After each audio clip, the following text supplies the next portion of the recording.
Okay, so this is pretty interesting. So Glenn Greenwald actually went after David Pakman on Twitter. Now, David sent out a tweet saying, "When should Tulsi drop out?" A very fair question.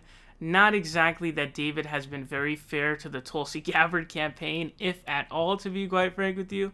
But it's a fair question right now, and in fact, Tulsi Gabbard should have dropped out a very, very long time ago. A very, very long time ago.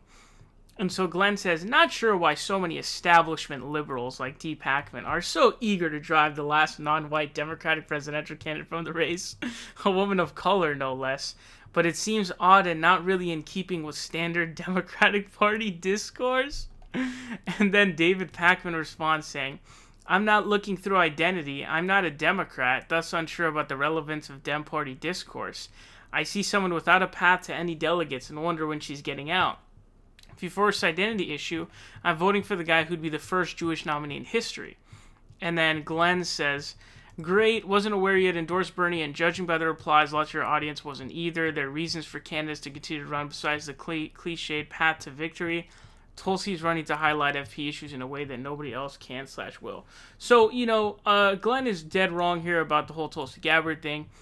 There's no reason for her to be doing this. Obviously, Bernie Sanders is better than Tulsi Gabbard on foreign policy. He's better than Tulsi. He has a better record on foreign policy than Tulsi Gabbard does. And so this idea, like, dude, he's the guy who fought through and successfully basically passed through the Senate and the House the War Powers Resolution to tell Donald Trump, like, dude, stop funding Saudi Arabia's genocide in Yemen. It was successful, but it got vetoed, and then it wasn't, I don't think they had enough votes to veto it. So, no, Bernie's better than Tulsi, okay? He actually, like, shows action as well, but he has a better record on it, obviously, as you guys are all aware. So he's wrong about Tulsi winning. Now, Glenn is clearly not familiar with David Pakman's work because obviously he's not an identity guy in any way, shape, or form. He never has been. But is David a establishment liberal? I think so, in a way. Now, he's not a smear merchant of Bernie Sanders like your typical establishment liberals, right? Is he part of the establishment? No. He's an establishment liberal who's not part of the establishment. But he doesn't smear Bernie Sanders. Now, I think that, he doesn't smear Bernie Sanders because he doesn't want to piss off people in his audience. Also, that I don't think he hates Bernie Sanders for sure. But the flip-flopping that he did, or not flip-flopping, just this sort of vagueness of whether or not he's going to endorse Elizabeth Warren or Bernie Sanders. He says he endorsed Bernie.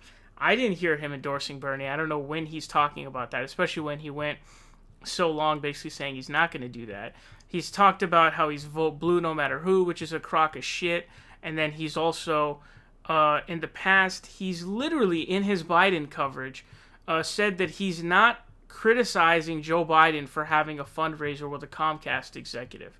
It's because he, for the reasons of, we don't want to be divisive. When he becomes like, no, dude, no. And so, yeah, David Pakman, if you go look at his channel, it's just Trump video after Trump video. Now I think he's doing a couple more Democrat, primary videos, but for a while it was just, oh, look, Trump's hair was messy, or Trump ate his own shit, or whatever. Like, it's just ridiculous content, okay? Just over and over. And it's like, dude, am I watching David Pakman or watching MSNBC? What is the difference? Obviously, the only difference being that he doesn't shit on Bernie, but that's because he's too busy doing a bunch of Trump content, right? But, so there's a lot of differences here, okay? David is not an identity voter, so that doesn't make any sense. Is David an establishment liberal? Yeah, I would say he is, just not part of the establishment. And then Glenn is also wrong when he's trying to he's implying that there's something there. Well, he's not implying it, he's just saying it right here. That she's running to highlight foreign policy issues. That's a crock of shit, of course. Totally bogus. She has no chance of getting anything. Bernie Sanders is better than Tulsi Gabbard on foreign policy. He talks about foreign policy all the time, especially with the whole Iran stuff and all that stuff. He's led, actual, moves to get things passed that would, stop war. And it's just a crock of shit, dude. You're just literally blood-sucking votes off of Bernie at this point. Andrew Yang dropped out before Tulsi did, dude. He had the sense to drop out, okay? So there's no excuse whatsoever, all right? But that's my overall very sort of all over the place, nuanced view of this back and forth. Well, let me just say this. Glenn clearly is not familiar with David Pakman or any of his work.